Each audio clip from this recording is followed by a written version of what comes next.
everyone, welcome back to my channel and welcome to my second true crime story. So this one takes place in Long Island. However, I came across this case. I was in the library and I seen a flyer for it, and I didn't get to attend it, but I did my own research. There's just like a lot to unpack. So I did the best I could to just summarize, because we don't need to know every single detail. It's just a lot, and it was a lot to unpack. So I am just going to tell you key points and how crazy this, ended up. And basically how this guy got away with murder. Just, really that's the sad part. So, excuse the no makeup, it is what it is. I'm in the car. Sorry for the noise, but we're going to roll with it. So, don't forget, if you're new, hi, I'm Diana. Hit the like button, subscribe button, and you have to hit the bell, otherwise you'll never know if I post a video. Maybe even if you hit the bell, you might not know. Comment below if you want to hear any other type of crime, true crime, murder mystery, any type of stories that are not local to me or even local to me. Anything like that. I am going to do the Long Island serial killer because I just have to. I mean, I just have to. That's on my blog. You could read that. That's in the description box below. Go in the description box because there is so much information and you just need to see all the stuff that's in there. So you must check that out. And like I said, give it a thumbs up, give it a thumbs down. Hey, it is what it is, Everybody has their own types of feelings, and, you're entitled to your own opinion.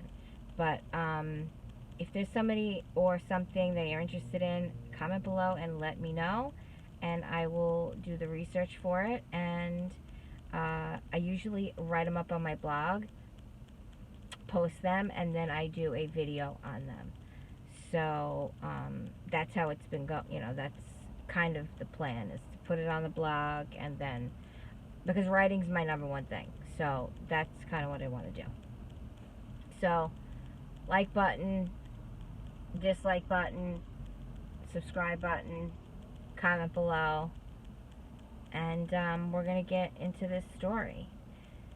So I look, I'm not good at pronouncing certain names, and I am going to be looking down a little bit at my notes because I don't have a choice. I can't remember everything. I'm going to just adjust myself a little bit. So, we'll just get this out of the way. Her name was Louise Pietrewicz, but I'm going to call her Louise. She was married to an Albin, and she did have a boyfriend, William, but they did normally call him Bill. Boken was his last name, so her boyfriend was Bill Boken, but as far as this Pietrewicz, it's Louise and Albin. That is the family, and she got mixed up with a boyfriend, and that didn't turn out good for her. So in October of 1966, Louise, 38 at the time, closed her bank account and left town with her then boyfriend, police officer William P. Boken. Now, going back to April of 2018, remains were found in a basement 50 years later. So that would be April 5th of 2018. And those remains would be of Louise. So she had left town, and she left with her then boyfriend, Bill. And so 2 weeks ago, in 2018, they had found underneath a Long Island home that Boken had owned and died in 1982, her remains. So there's that. How they got there, I don't know. We'll have to just see. So authorities in New York State, they had identified the skeletal remains of the woman who vanished from her Long Island farming community. She was living on the east end of Long Island, over in the Hamptons. I believe she lived in the town of Cutchogue, and they have a little like jurisdiction of their own called Southold that has like their own little police officer situation, their own magistrate situation. The only thing they use us over here for is to jail someone, to hold someone in jail, because they don't have room for a jail, or they didn't build one, whatever. So yeah, over 50 years ago. So a newspaper exposes a documentary sparked a renewed interest in her case, and that's the Suffolk County Times newspaper, so credit to them. So a little backstory on Louise and her Southold police officer, husband Albin, and boyfriend Bill Bogan. Louise was described a meek and mild person. She was not aggressive. She was pretty go with the flow. Some might say like a people pleaser. That's just how she was. And Albin was definitely not that way. He was not really that nice, especially to his wife. He was verbally and physically abusive. And so maybe that possibly sparked her, you know, taking on extramarital affairs. Because I did research and I cannot figure out for the life of me how the two of them got together. So if you know, let me know in the comments below, because I was getting a headache doing all this searching and how they could, I just couldn't find it.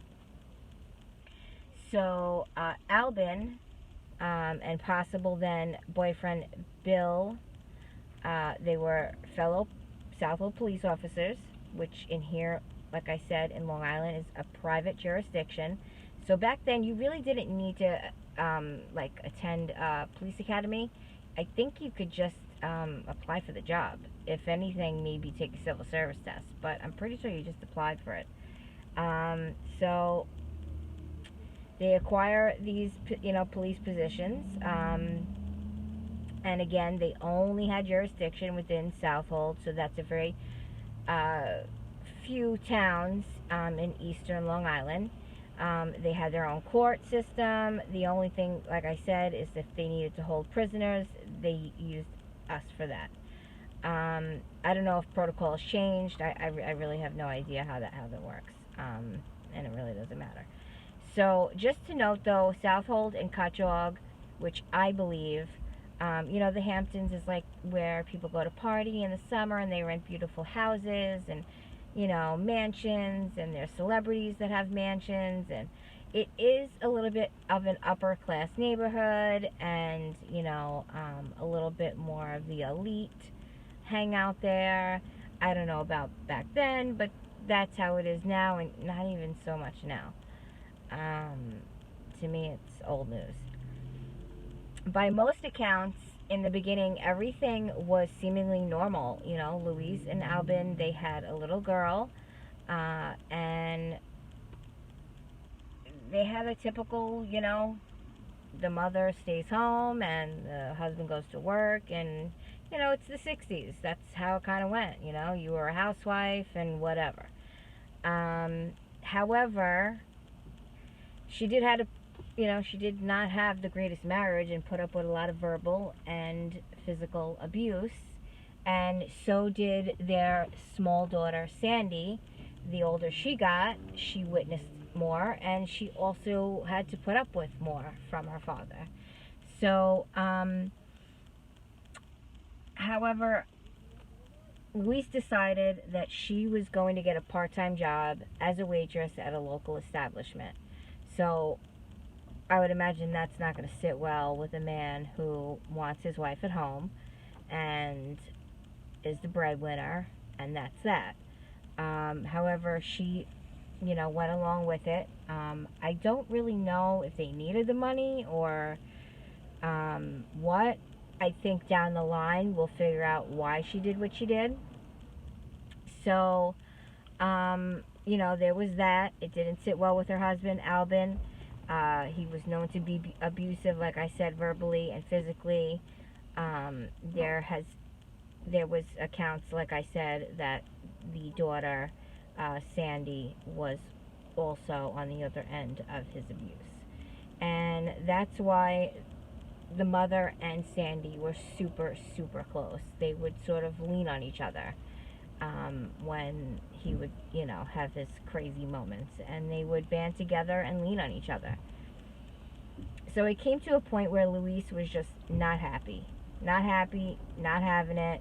She had a small toddler, her policeman husband, and when you have a policeman husband, you really can't do much because, you know, they kind of band together as policemen, and you don't really have any power. So there's that. And how she took on this extramarital affair with the fellow policeman, Bill Bolkin, I don't know. But he came about, so there he is. Albin, her husband, was verbally and physically abusive, not allowing her to, you know, to flourish, to become her own self. You know, her daughter was getting older, and she kind of wanted to, like, have her own life. You know, it's now approaching late 60s, and, you know, women want to have something for themselves. And so she decides that she's going to take a trip to see her father, which she had done before, actually a year before. She had went to stay with her father and her uncle.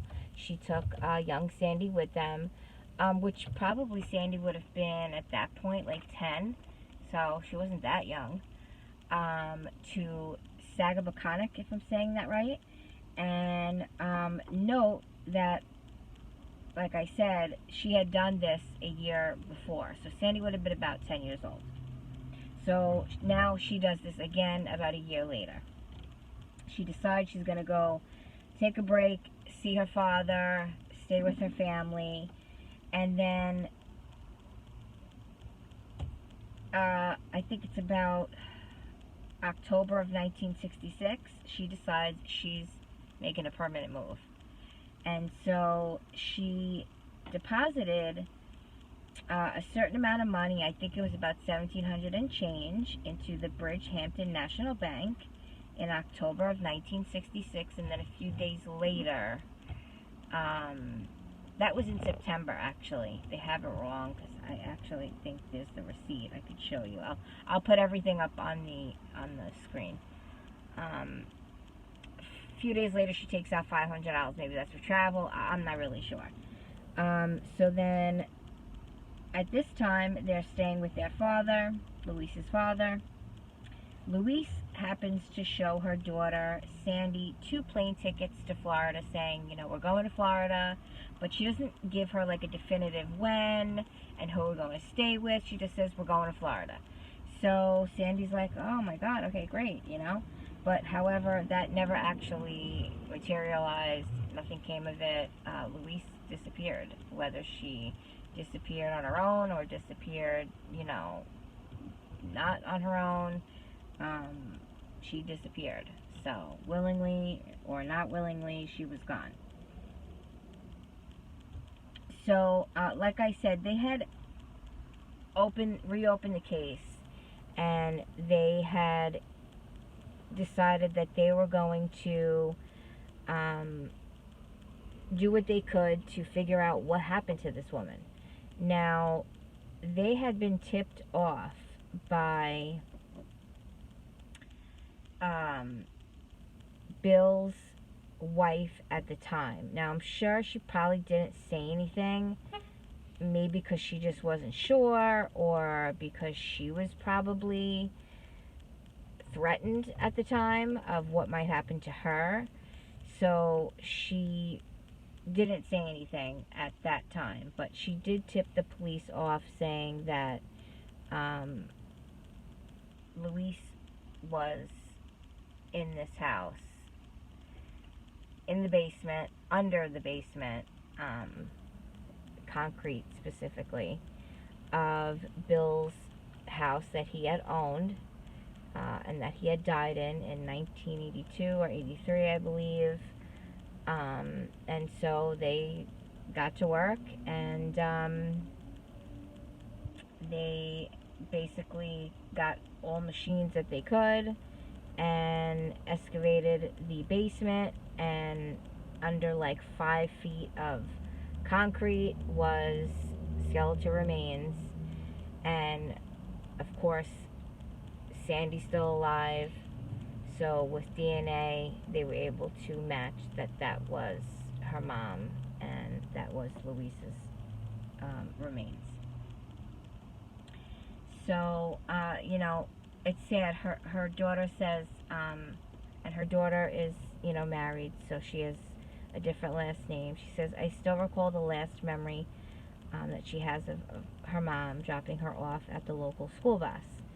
She was 11 years old. I think, though, there's some accounts saying she's 12. She told the Suffolk Times that she would never just have left me. And just before walking up to the school bus on that fall day in the Polish farming community on Long Island, Sandy had kissed her mother goodbye, quote, saying, see you later, okay, the 11-year-old said. So, you know, she remembers that very clearly, and the mother didn't say, you know, like, okay, I'll see you later, or she doesn't say that. So I don't know what exactly was Louise's plans. I think Louise had a plan and it just didn't pan out. That's what I think. So she's, you know, fleeing an abusive marriage. She's got this boyfriend. He's married. So that's just all bad. And, you know, the daughter says, if she was alive somewhere, she would have called. She would have wanted to be with me. She, you know, nobody called. There was no arrest ever made.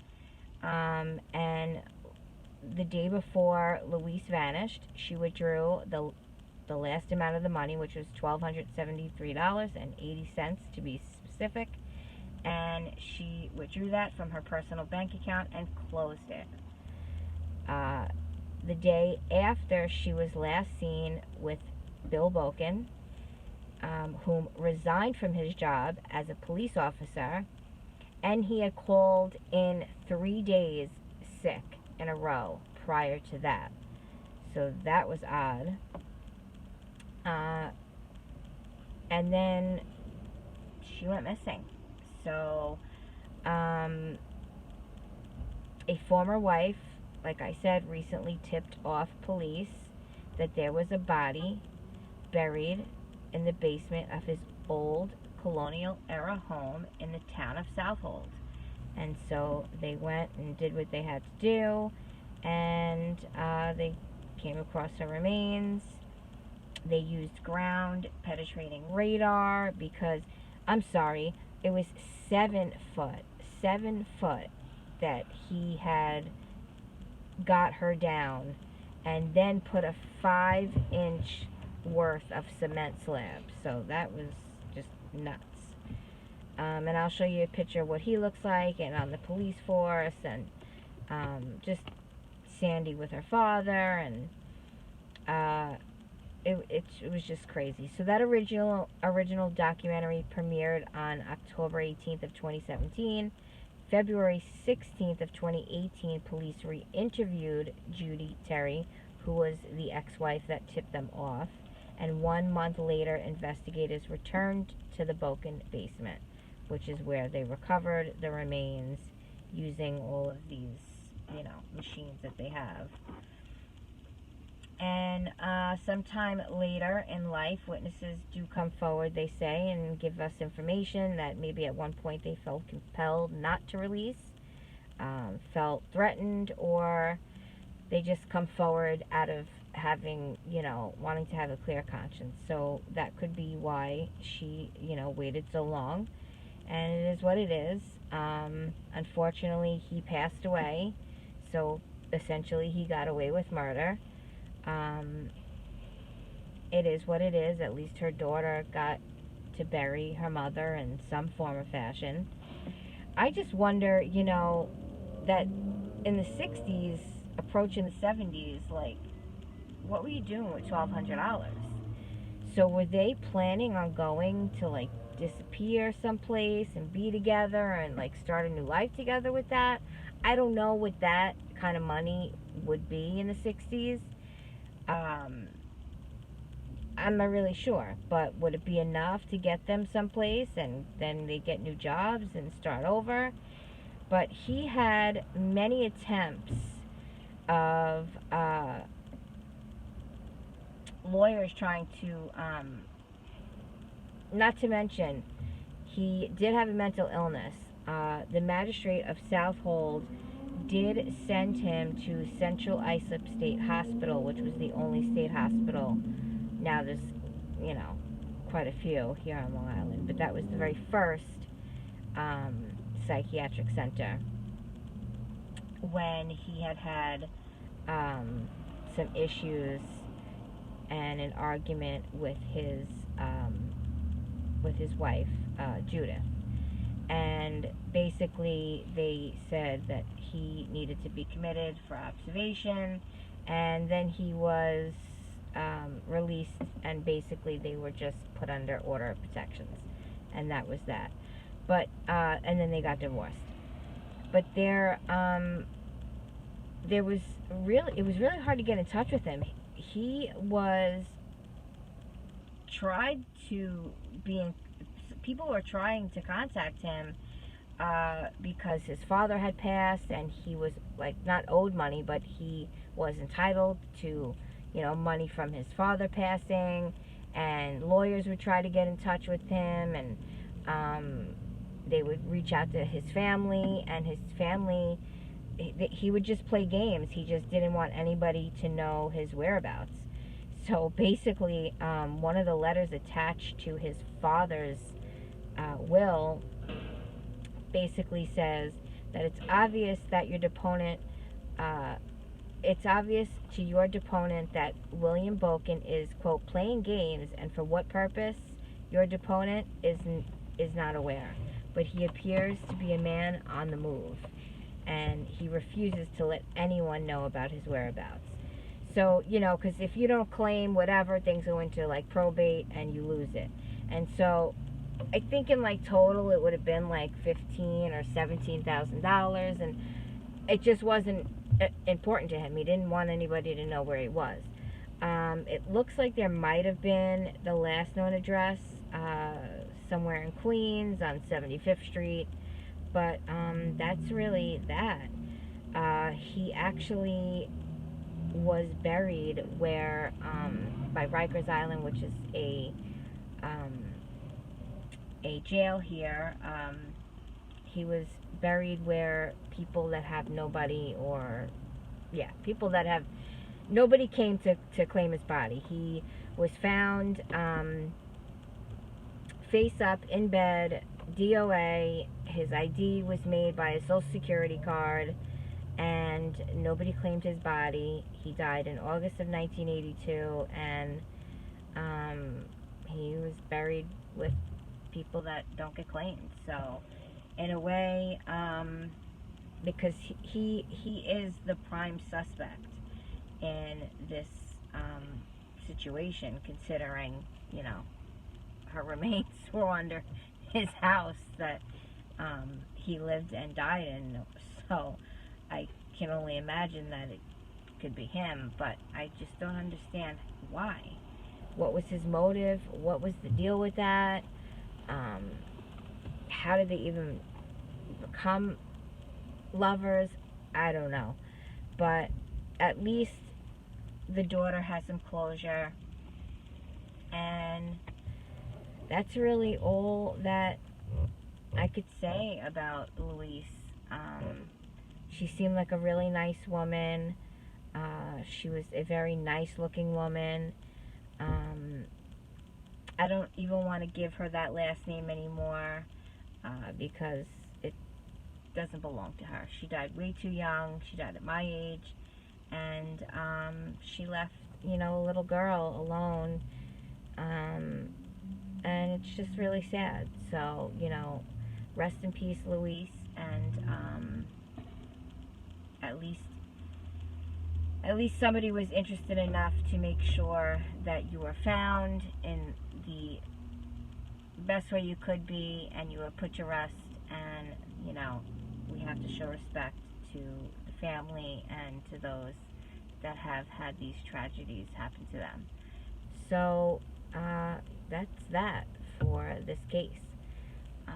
If you have any questions, comment below. If you would like to let me know anything maybe that you are aware of this case, definitely comment below so we can all learn something. And don't forget, hit the like button if you want to see more of these videos, so I know to keep making these videos, because they are not easy to make, and I definitely want to make videos that you guys enjoy. And that's that for this.